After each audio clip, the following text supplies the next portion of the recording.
Hello guys, मैं पीयूष आप सबका स्वागत करता हूं आपके अपने यूट्यूब चैनल एसोसिएट लर्निंग पर। सो गाइस, फाइनली केंद्रीय विद्यालय का जो ऑफिशियल नोटिस है वो जारी कर दिया गया है। जो एडवर्टीजमेंट नंबर आपको इसके पहले वाले नोटिस में देखने को मिला था, यानी कि जो एम्प्लॉयमेंट न्यूज़ वाले नोटिस में एडवर्टीजमेंट नंबर था, सेम वही एडवर्टीजमेंट नंबर यहाँ पर हमें देखने को मिलता है 16/2022। ये हमारा एडवर्टीजमेंट नंबर है और ये हमारी डायरेक्ट रिक्रूटमेंट हो रही है प्राइमरी टीचर्स के लिए केंद्रीय विद्यालय संगठन में, यानी केवीएस के लिए डायरेक्ट रिक्रूटमेंट है। ठीक है, तो इस पर हम आज कुछ इंपॉर्टेंट पॉइंट्स पर बात कर लेते हैं। बहुत ज़्यादा डिटेल्स में हम इस पर नहीं जाएंगे, सीधे सीधे हम उन इंपॉर्टेंट पॉइंट्स पर बात करेंगे जो कि इंपॉर्टेंट हैं आपके लिए जानना। तो चलिए उन सारे पॉइंट्स को हम कवर करते हैं। पहला इंपॉर्टेंट पॉइंट आप सबके लिए जो है वो ये है कि Kendriya Vidyalaya invites application from Indian citizens for filling up the post of primary teachers in Kendriya Vidyalaya संगठन to apply online through the KVS website www.kvssangathan.nic.in। तो ये जो वेबसाइट है इसके थ्रू ही आप लोग क्या कर सकते हैं, अपने फॉर्म को फिल कर सकते हैं। इसके अलावा और कहीं से भी फॉर्म आप फिल ना करें। ध्यान रहे कि आप सभी लोग इसी वेबसाइट के थ्रू अपने फॉर्म को फिल करें। अगला जो इंपॉर्टेंट पॉइंट आप सबके लिए है वो ये है कि the recruitment exam will be conducted through CBT, यानी कंप्यूटर बेस्ड टेस्ट, यानी कि ऑनलाइन मोड में आपका ये एग्ज़ाम होने वाला है। ठीक है, तो बहुत ज़्यादा हमें प्रैक्टिस करने की ज़रूरत है, क्योंकि कंप्यूटर बेस्ड एग्ज़ाम सभी के लिए इतना एसेसिबल नहीं होता है। सभी लोग इतने अच्छे से कंप्यूटर नहीं चला पाते हैं, इसीलिए आप सभी को बहुत ज़्यादा प्रैक्टिस करनी है। तो कंप्यूटर बेस्ड टेस्ट ये होने वाला है। ठीक है, अब बात कर लेते हैं हम अपनी वैकेंसीज़ की, कितनी वैकेंसीज़ इसमें आई हुई हैं। तो टोटल वैकेंसीज़ की अगर हम बात करें तो 6414 वैकेंसी इसमें आई हुई हैं प्राइमरी टीचर्स की। ठीक है, तो 6414 वैकेंसीज़ इसमें आई हुई हैं। आपको बहुत ज़्यादा मेहनत करने की ज़रूरत है, तो आप सभी अभी से ही तुरंत से जुट जाइए अपनी प्रिपरेशन में, क्योंकि एग्ज़ाम भी बहुत जल्दी ही हो जाएगा, बहुत लेट एग्ज़ाम नहीं किया जाएगा। मैक्सिमम से मैक्सिमम अगर ये एग्ज़ाम जाएगा तो जून तक ये एग्ज़ाम जा सकता है, जून 2023 तक। लेकिन आप सभी ये मान के चलिए कि अप्रैल से लेकर के जून के बीच में ये कभी भी एग्ज़ाम कंडक्ट कराया जा सकता है। ठीक है, और 6414 पोस्ट जो होती हैं देखने के लिए तो ये बहुत लग रही हैं, लेकिन आप सभी इस चीज़ को मान के चलिए कि बेरोजगारी का स्तर इतना बढ़ चुका है, उस हिसाब से ये बहुत ज़्यादा पोस्ट नहीं होती हैं। सीरियस कैंडिडेट अगर आप हैं तो आपके लिए ये बहुत ज़्यादा है, लेकिन अगर आप नॉन सीरियस हैं तो आपके लिए बहुत कम है। ठीक है, तो अच्छे से तैयारी में जुट जाइए, अभी से तैयारी में जुट जाइए। इसके अलावा कुछ इंपॉर्टेंट पॉइंट्स और हैं, जैसे the number of vacancies advertised are tentative.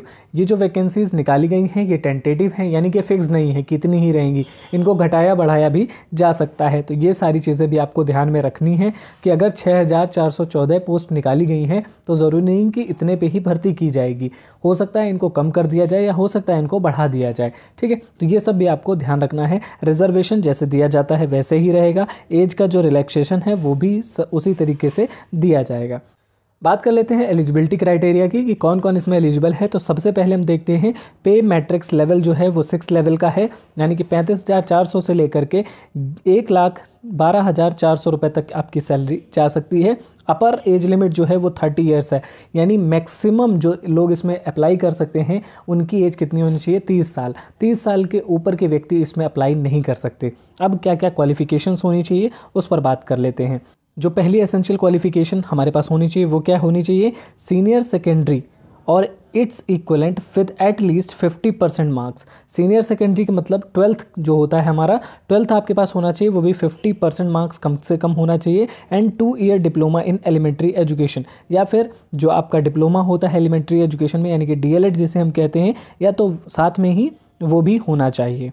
ठीक है, या तो आपके पास ये होना चाहिए, ये नहीं है तो दूसरी क्या चीज़ आपके पास होनी चाहिए, सीनियर सेकेंडरी और इट्स इक्वलेंट विद 50% मार्क्स, यानी कि सीनियर सेकेंडरी यानी कि 12th होना चाहिए 50% मार्क्स के साथ में। साथ ही साथ आपके पास 4 साल का 4 year bachelor of elementary education यानी BLED का कोर्स होना चाहिए। आपने BLED किया हुआ है अगर 4 साल का तो भी आप इसमें अप्लाई कर सकते हैं। अगला जो इंपॉर्टेंट पॉइंट है इसमें वो क्या है, इन दोनों के अलावा अगर ये दोनों चीज़ें नहीं है आपके पास तो तीसरा पॉइंट है इसमें, सीनियर सेकेंडरी और it's equivalent with at least 50% marks and 2 year diploma in education special education. Special education वालों को भी इसमें मौका दिया गया है। ठीक है, तो सीनियर सेकेंडरी यानी कि 12th में आपके 50% मार्क्स होने चाहिए, साथ ही साथ आपका 2 ईयर्स का डिप्लोमा होना चाहिए एजुकेशन में, जो कि स्पेशल एजुकेशन वालों के लिए है। ठीक है। अगर ये भी नहीं है तो आपके पास ग्रेजुएशन होना चाहिए, वो भी 50% मार्क्स के साथ, एंड बैचलर ऑफ एजुकेशन, साथ में बीएड होना चाहिए, ठीक है। तो ये 4 में से कोई भी अगर क्वालिफिकेशन आपके पास है तो आप इसमें अप्लाई कर सकते हैं। इसके अलावा इसमें एक स्टार पॉइंट लगा हुआ है, वो क्या है, who has acquired the qualification of bachelor of education from any NCTE recognized institution shall be considered for appointment as a teacher in class 1 to 5 provided the person so appointed as a teacher shall mandatory undergo a 6-month bridge course in elementary education recognized by the NCTE within 2 years of such appointment as primary teachers। ये क्या point है, ये कहता है कि अगर आपके पास BEd की डिग्री है तो आपको जो प्राइमरी की वैकेंसी है उसमें आपको अपॉइंटमेंट तो दे दिया जाएगा, लेकिन आपको 2 साल के अंदर एक ब्रिज कोर्स करना होगा जो किसके द्वारा कराया जाएगा, NCTE के द्वारा कराया जाएगा, ठीक है। तो बीएड वालों को भी इसमें मान्यता दी गई है, लेकिन उनके लिए एक ब्रिज कोर्स करना ज़रूरी होगा, वो भी कब, जब अपॉइंटमेंट हो जाएगी उसके बाद, ठीक है।